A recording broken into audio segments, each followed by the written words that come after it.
الحمدللہ، اللہ تعالیٰ کا لاکھ لاکھ شکر ہے کہ مالک الملک نے اپنی یاد کی توفیق اور موقع عطا فرمایا۔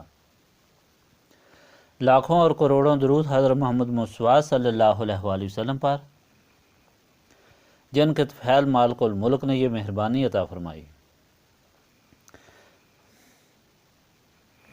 سامعین کرام، اللہ تعالیٰ نے قرآن پاک میں ارشاد فرمایا، اعوذ باللہ من الشیطان الرجیم، بسم اللہ الرحمن الرحیم۔ پھر بھیجا ہم نے ان پر طوفان اور ٹڈی اور جوئیں اور مینڈک اور خون جو واضح نشانیاں تھیں، پھر بھی وہ تکبر کرتے رہے اور وہ مجرم قوم تھی۔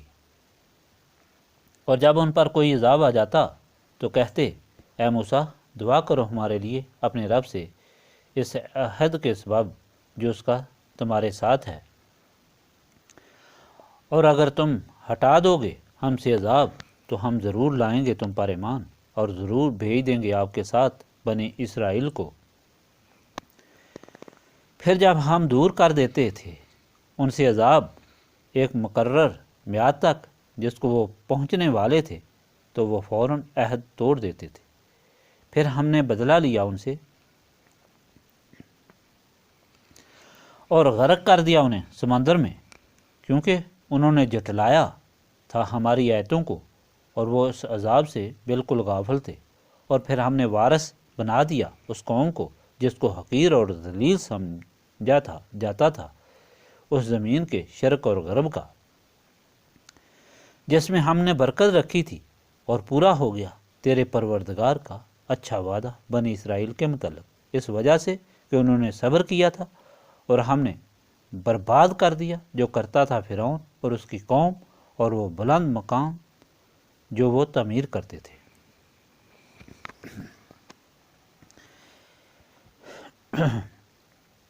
پچھلی مرتبہ آپ نے اللہ تعالیٰ کا فرمان سنا جس میں فرعون کی قوم کے مطالبہ پر فرعون نے اسرائیلیوں کے بیٹوں کو ذبح کرنے اور لڑکیوں کو کنیز بنانے کا اعلان کیا، لیکن موسیٰ اور ہارون کے متعلق پھر بھی کچھ نہ کیا۔ بظاہر یہ بات باعث تعجب تھی، لیکن حقیقت ہے کہ فرعون موسیٰ علیہ السلام کے معجزات دیکھ کر اتنا ڈر گیا تھا کہ اس کی ہمت ہی نہ ہوتی کہ ان پر ہاتھ ڈالے۔ اور یہی تعلیم مخلوق کے لیے کہ جو اللہ تعالیٰ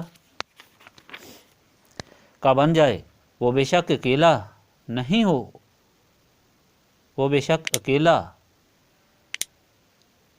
نہیں ہوتا، بڑے سے بڑے بادشاہ، بڑی سے بڑی سپاہ اس کا کچھ نہیں بگاڑ سکتی، اور اللہ تعالیٰ کا بندہ کسی چیز سے مرعوب نہیں ہوتا،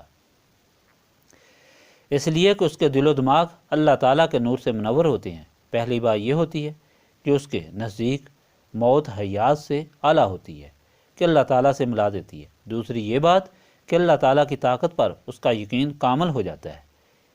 اس لیے ایسا مکمل انسان بننے کے لیے نسبت رسولی ضروری ہے، جس کی وجہ سے دل و دماغ منور ہوتے ہیں۔ آج کا فرمان پھر وہیں سے شروع ہوتا ہے جہاں ان بدبختوں نے اعلان کیا کہ اے موسیٰ، جو جادو چاہو کرو، ہم تم پر ایمان نہیں لائیں گے۔ لیکن موسیٰ نے تبلیغ جاری رکھی، کیونکہ آپ کا یہی فرض تھا، یہی سبب تھا کہ اللہ تعالیٰ نے ان پر دوسری تکلیف بھیج کر ان کو ڈراتا تاکہ وہ ایمان لائیں اور بچ جائیں۔ پہلے ان پر بارش کا طوفان بھیجا جس سے کھیتی باڑی بھی برباد ہو گئی، حتیٰ کہ باہر نکلنا مشکل ہو گیا۔ پھر ٹڈی کا لشکر بھیجا جس نے تمام فصلوں کو کھا لیا، حتیٰ کہ مکانوں کے دروازوں کو بھی کھا لیا۔ پھر جوئیں اور مینڈک بھیجے جنہوں نے سارا دانہ ختم کر دیا اور زندگی مصیبت بنا دی۔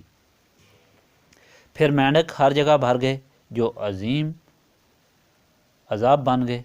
پھر پانی کو خون بنا دیا کہ پیاسے تڑپ کر مرنے لگے۔ جب بھی کوئی عذاب آتا تو یہ لوگ مجبور ہو جاتے، موسیٰ علیہ السلام سے درخواست کرتے کہ اب اللہ تعالیٰ سے ہمارے لیے دعا مانگیں، اگر ہمیں نجات ہوئی تو ہم آپ پر ایمان لائیں گے، آپ کے ساتھ آپ کی قوم بنی اسرائیل بھیج دیں گے۔ لیکن جو ہی عذاب ٹلتا وہ پھر اسی طرح ہٹ دھرم ہو جاتے۔ 20 سال تک موسیٰ علیہ السلام اس طرح ان میں رہے اور یہی تماشا لگا رہا۔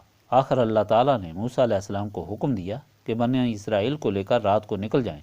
چانچہ موسیٰ علیہ السلام اللہ تعالیٰ کے حکم پر عمل پیرا ہوئے۔ ادھر فرعون اور اس کے لشکر بھاگے اور بنی اسرائیل کو جا لیا۔ قوم ڈر گئی۔ موسیٰ سے کہا اب ہم کیا کریں گے؟ ہم کو پھنسا دیا، فرعون پہنچ گیا ساری قوم لے کر، اب ہم کو قتل کر دے گا۔ آگے بحر القلزم سمندر ہے اور پیچھے فرعون۔ موسیٰ علیہ السلام نے اللہ تعالیٰ پر بھروسہ کرنے کا حکم دیا، اور اللہ تعالیٰ نے موسیٰ کو حکم دیا کہ دریا میں اپنا عصا مارو۔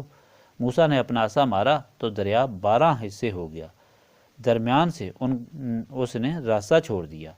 موسیٰ بما قوم داخل ہوئے۔ جب موسیٰ پار ہو گئے تو فرعون بھی، جو موسیٰ علیہ السلام کے پیچھے بما اپنی قوم دریا میں داخل ہو گیا تھا، تو دریا آپس میں مل گیا اور فرعون بما اپنی قوم غرق ہو گیا۔ اللہ تعالیٰ فرماتا ہے کہ آخری تباہی فرعون اور اس کی قوم کو اس لیے ہوئی کہ اس نے کوئی نشانی اللہ تعالیٰ کی نہ مانی، معجزات سے انکار کرتا رہا۔ پھر بھی ان کو نجات ملتی رہی اور پھر گمراہ ہوتے رہے، آخر ان کا انجام اسی طرح دریا میں غرق ہونا تھا۔ اللہ تعالیٰ فرماتا ہے کہ پھر میں نے ساری زمین کا وارث بنی اسرائیل کو بنا دیا۔ اللہ تعالیٰ نے اپنا وعدہ پورا فرما دیا۔ مضبوط ترین حاکم قوم نیست و نابود ہو گئی، کمزور ترین قوم اللہ تعالیٰ کی زمین کی وارث ہو گئی، اس زمین کی جو اللہ تعالیٰ کی برکتوں سے مالا مال تھی۔ تو یہ ہدایت ملی کہ اللہ تعالیٰ کا وعدہ ہے کہ اللہ تعالیٰ اپنے بندوں کو غالب کرتا ہے، اور ان کے مخالف خواہ کیسی ہی طاقت اکٹھی کر لیں نیست و نابود ہو جاتے ہیں۔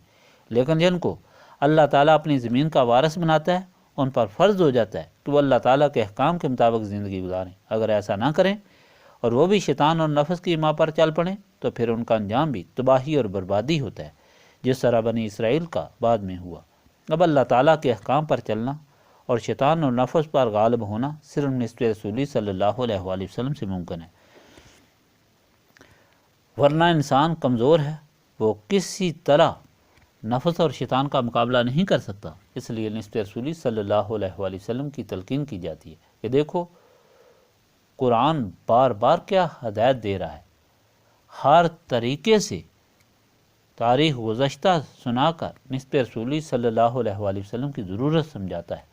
اس لیے نسبت رسولی صلی اللہ علیہ وآلہ وسلم حاصل کرو تاکہ بچ جاؤ۔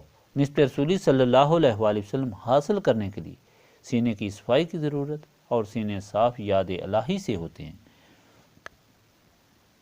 اللہم صلی علی سیدنا محمد وعلی آلہ وصحبہ صلاۃ تکون لنا امان من کل خوف۔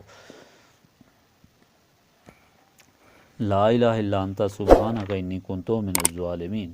استغفر اللہ العظیم الذی لا الہ الا هو الحی القیوم واتوب الیہ۔ استغفر اللہ العظیم الذی لا الہ الا هو الحی القیوم واتوب الیہ۔ استغفر اللہ العظیم الذی لا الہ الا هو الحی القیوم واتوب الیہ۔